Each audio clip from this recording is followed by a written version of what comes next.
अस्सलाम वालेकुम दोस्तों, कैसे हैं हम सभी लोग। उम्मीद करता हूं आप लोग ठीक ठाक होंगे। आज की इस वीडियो के अंदर मैं आप लोगों के साथ शेयर करने लगा हूं आपके उर्दू के पेपर के अंदर आप लोगों ने कैसे पेपर को अटेम्प्ट करना है कि आप लोगों को 70 प्लस मार्क्स मिले उर्दू के पेपर के अंदर। क्योंकि उर्दू के पेपर में 70 प्लस मार्क्स लाना एक अपने आप में ही एक बहुत बड़ी अचीवमेंट होती है, क्योंकि आपके उर्दू के पेपर के अंदर ऐसे थ्योरेटिकल सब्जेक्ट के अंदर जिसमें आपको पूरे मार्क्स कभी नहीं मिलते हैं, उस पेपर के अंदर आप लोग कैसे अपने आपको अच्छा पेपर करके आ सकते हो जिससे आपको अच्छे मार्क्स मिले ताकि आपकी ओवरऑल एवरेज अच्छी हो जाए। जो बच्चे इसको बहुत लाइट लेते हैं उर्दू के सब्जेक्ट को, उनके मार्क्स ओवरऑल बहुत कम आ जाते होते हैं, क्योंकि उर्दू का सब्जेक्ट आपकी ओवरऑल एवरेज को बहुत अच्छा करता है। तो हमें क्या करना है, हमें इसके अंदर इतनी इनपुट लगानी है, इतनी मेहनत करनी है कि हमारे इसके अंदर बहुत अच्छे नंबर आए ताकि हमारे ओवरऑल जो मार्क्स आ रहे हैं वो बढ़ सके।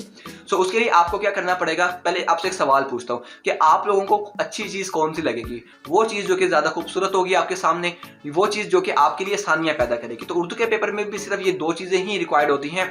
एग्जामिनर के सामने आपका पेपर जब आए तो आपका पेपर कितना अच्छा लग रहा है, कितना खूबसूरत लग रहा है और कितना आसान है चेक करने के लिए, यही चीजें मैटर करती हैं आपके एग्जाम में अच्छे नंबर लाने के लिए। क्योंकि उर्दू के पेपर के अंदर मार्क्स सारे एग्जामिनर के मूड पर डिपेंड कर रहे होते हैं, तो आप जितना अच्छा उसका मूड कराओगे अपने पेपर को दिखाकर, उतना ही आपको मार्क्स ज्यादा मिलेंगे। सो आज की वीडियो के अंदर हम इसी टॉपिक को लेकर चलते हैं और आप लोगों से बात कर रहा हूं मैं कि आप लोगों ने पेपर प्रेजेंटेशन के जरिए कैसे अपने उर्दू के एग्जाम में अच्छे नंबर लाने हैं। सो आपने इस वीडियो को स्टार्ट से लेकर एंड तक देखना है, क्योंकि वीडियो बहुत इंपॉर्टेंट है आपके बोर्ड एग्जाम से रिलेटेड उर्दू के।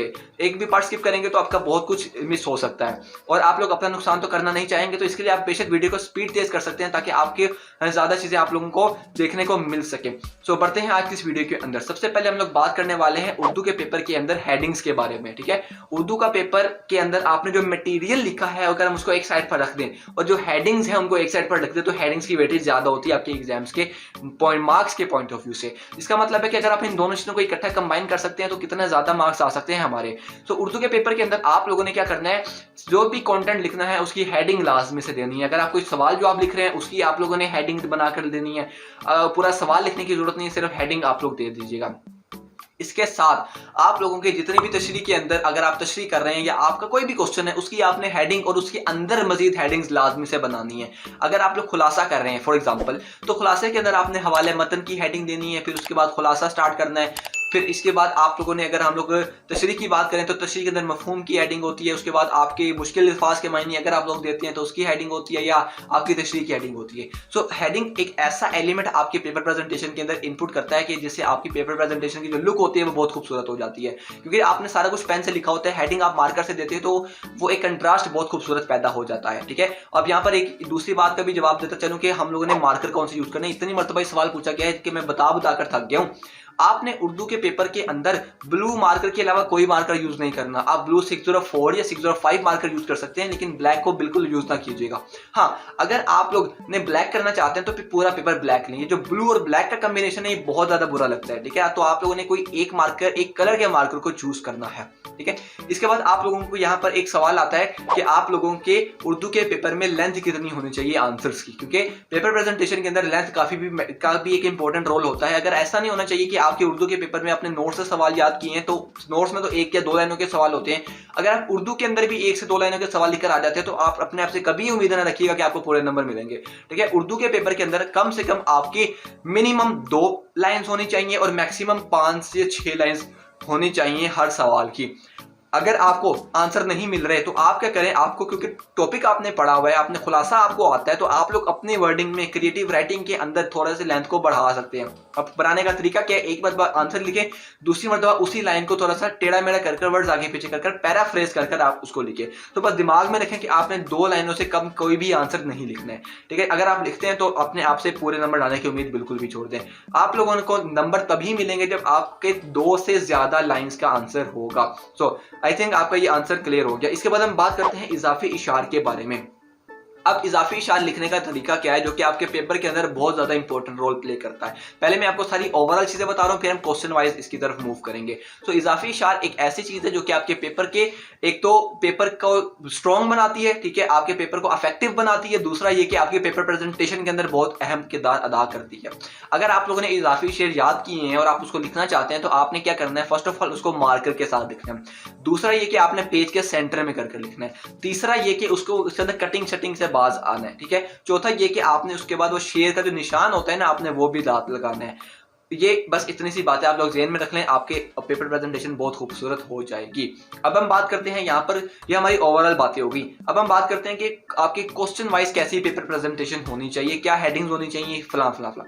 ठीक है, तो सबसे पहले आपका जो सवाल आता है, सवाल नंबर 2, वो होता है आपके पास नज़म और गज़ल की तशरीह। ठीक है, जब आप नज़म की तशरीह कर रहे हो तो आपको शेर लिखने की जरूरत नहीं है, आपने हेडिंग देनी है शेर नंबर 1 और फिर आपने क्या स्टार्ट कर देना है, आपने वहां पर हवाले शेर स्टार्ट कर देना है। हवाले शेर के अंदर आप क्या लिखोगे, नज़म का उन्वान लिखोगे और फिर क्या लिखोगे, मुसन्निफ का शायर का नाम लिखोगे। ठीक है, उसके बाद आप मफहूम की हेडिंग दोगे, अगर आपको मफहूम लिखवाया गया है तो 2 लाइनों में मफहूम लिख दोगे, अगर नहीं लिखवाया गया तो आप डायरेक्ट तशरीह की हेडिंग दोगे और फिर क्या करना स्टार्ट कर दोगे, अपनी तशरीह स्टार्ट कर दोगे। इसी तशरीह के अंदर आपने कम से कम 1 मैक्सिमम 2 इजाफी इशार भी एडजस्ट करने हैं। ठीक है, और कोशिश करनी है कि इजाफी इशार आपके रेलिवेंट होने चाहिए उस शेर की एक्सप्लेनेशन के साथ। इसके बाद आप क्या करोगे, हिस्सा गजल जब करने लगोगे तो हिस्सा गजल में भी अगेन गजल नंबर 1 गजल लिखोगे आप, हिस्सा गजल, फिर आप शेर का नंबर लिखोगे, उसके बाद आप लिखोगे हवाला शेर। अब हवाला शेर लिखने के बाद आप यहाँ पर, क्योंकि गजल का कोई नाम नहीं होता, तो आप लोग क्या करोगे, मुसन्निफ का नाम, अगेन मैं मुसन्निफ बोल रहा हूँ, आई एम सॉरी, आप लोगों ने शायर का नाम लिखना है। ठीक है,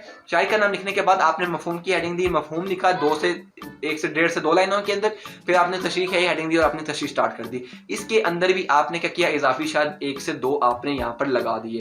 इसके बाद आप लोगों के सवाल आता है इक्तबास की तशरीह। इक्तबास की तशरीह 10 नंबर की होती है, दोनों करनी होती है, और इसको करने का जो अटेम्प्ट करने का तरीका वो ये है कि आपने क्या करना है, सबसे पहले इक्तबास की हेडिंग देनी है। आपने जो आपको पैराग्राफ दिया गया है, आपने शुरू के 2-3 वर्ड्स, दरमियान में डॉट डॉट डॉट, फिर आपने एंड के 2-3 वर्ड्स लिखकर आपने क्या करना है, उसके बाद आपने स्टार्ट कर देना है यहाँ पर हवाले मतन। हवाले मतन के अंदर क्या लिखना है आप लोगों ने, हवाले मतन के अंदर आपने सबक का उन्वान लिखना है और उसके बाद आपने मुसन्निफ का नाम लिखना है। ठीक है, सबक का उन्वान लिखना है, मैं बार बार रिपीट कर रहा हूँ, नज़म के टाइम भी उन्वान बोला था, नाम नहीं होता, उन्वान होता है। उसके बाद आपने क्या करना है, खत कशीदा अल्फाज के मायने, अगर आप लोग लिखना चाहते हैं, क्योंकि बल्कि आप लोग लिखते हैं, आपने वो लिखने हैं। ठीक है, इंपॉर्टेंट वर्ड्स के जो मायने होते हैं वो आपने लिख दिए। उसके बाद आपने सियाको सबाक लिखना है। ठीक है, सियाको सबाक आपका 4 से 5 लाइंस का हो जाना चाहिए। उसके बाद आपने सैको सबाक होता क्या है, किसी बच्चे को नहीं पता, क्योंकि बहुत से इंस्टीट्यूट्स ऐसे होते हैं जो कि सैको सबाक वाले पार्ट को स्किप करा देते हैं, लेकिन मैं आपसे रेकमेंड करूंगा कि आप सैको सबाक लिखें। सैको सबाक होता क्या है, जो आपको पैराग्राफ दिया गया है, आपने थोड़ा सा उससे ऊपर चैप्टर का और उससे थोड़ा सा नीचे इन बारे में थोड़ा सा 2-3 लाइनों के अंदर बता देना कि इस पूरे चैप्टर के अंदर बताया क्या हो गया। फिर आपने तशरीह करनी है, तशरीह में आपने डिटेल से अपने उस सबक को जो आपको पैराग्राफ दिया है आपने उसको बताना होता है, यही फर्क होता है। इसके बाद जो आपका अगला सवाल आता है वो आता है खुलासा। खुलासे के अंदर आप लोगों ने फर्स्ट ऑफ ऑल क्या करना है, हवाले मतन की हेडिंग देनी है और अगेन उसी तरीके से सबक का उन्वान लिखना है और फिर मुसन्निफ का नाम लिखना है और बाद में अपने खुलासा स्टार्ट कर देना। खुलासे के अंदर आप लोगों ने जो चीज़ करनी है वो ये है कि आप लोगों ने शेर यहाँ पर नहीं लिखना और उसकी जो लेंथ है वो ऑलमोस्ट 1.5 से 2 पेज ही होनी चाहिए, इससे ज़्यादा नहीं जानी चाहिए। और खुलासे के अंदर आप एक्स्ट्रा चीज़ें ना लिखें, बजाय उसके वो लिखे जो कि पेपर के अंदर या आपके सबक के अंदर बताई गई है। इसके बाद आप लोगों ने अगला जो क्वेश्चन करना है वो आया आपका ऐसे के अंदर आप लोगों ने सिर्फ एक मेन हेडिंग देनी है और आपने ऐसे को स्टार्ट कर देना है। ठीक है, और ऐसे के अंदर आप लोगों की जो मिनिमम पेजेस की लेंथ है वो 4 साइड्स होनी चाहिए मिनिमम, और मैक्सिमम इससे ज़्यादा जितना आपके पास टाइम बचे, क्योंकि आने वाली वीडियो के अंदर मैं आप लोगों के साथ शेयर करने लगूँ कि आप लोगों ने कौन सा सवाल पहले करना है ताकि आपको टाइम का मसला ना आए और आपका पेपर टाइम पर पूरा हो जाए। तो आप उस वीडियो को देखने के लिए इस चैनल को सब्सक्राइब कर लीजिए, साथ बेल आइकन को ऑल पर क्लिक कर दीजिए ताकि आपको फ्यूचर की वीडियो की जो नोटिफिकेशन है वो मिल सके। लेकिन अब हम बात करते हैं इस ऐसे के अंदर आप लोगों ने जगह जगह आपने हर पेज पर 2-2 आपने इजाफी इशार लिखने हैं जो कि उस ऐसे से रेलिवेंट होने चाहिए, उसके लिए आपको इजाफी इशार याद होने चाहिए। ठीक है, इसलिए हमने इजाफी इशार की पहले ही बात कर ली थी। इसके बाद आपके पास जो सवाल आएगा वो आएगा आपके पास जो इबारत जो होगी। अब इबारत के अंदर कोई खास बेसिकली होता नहीं है, प्रेजेंटेशन आपने बस हेडिंग दी, तफहीम इबारत पूरा नहीं लिखना, आपने उसका सवाल नंबर 1 दिया, हेडिंग दी, स्टार्ट कर दिया, फिर इसी तरीके से करते जाएंगे। सो इस तरह की पेपर प्रेजेंटेशन होगी अगर आप लोगों के पेपर के अंदर, तो आपको 70+ मार्क्स लाने से कोई नहीं रोक सकता। लेकिन अगर आपके 70+ मार्क्स नहीं आते, इसका मतलब है आपने कहीं ना कहीं मिस्टेक कर दिया या आपने इस वीडियो को स्किप कर दिया है बीच में से। ठीक है, तो अगेन इस वीडियो को स्टार्ट से देखना स्टार्ट करें और इंपॉर्टेंट चीज़ों को हाईलाइट कर लें, नोट कर लें और इस चीज़ को इम्प्लीमेंट भी करना है। सुनने से कुछ नहीं होता, इम्प्लीमेंट करने से ही आपको फ़ायदा या हासिल होगा।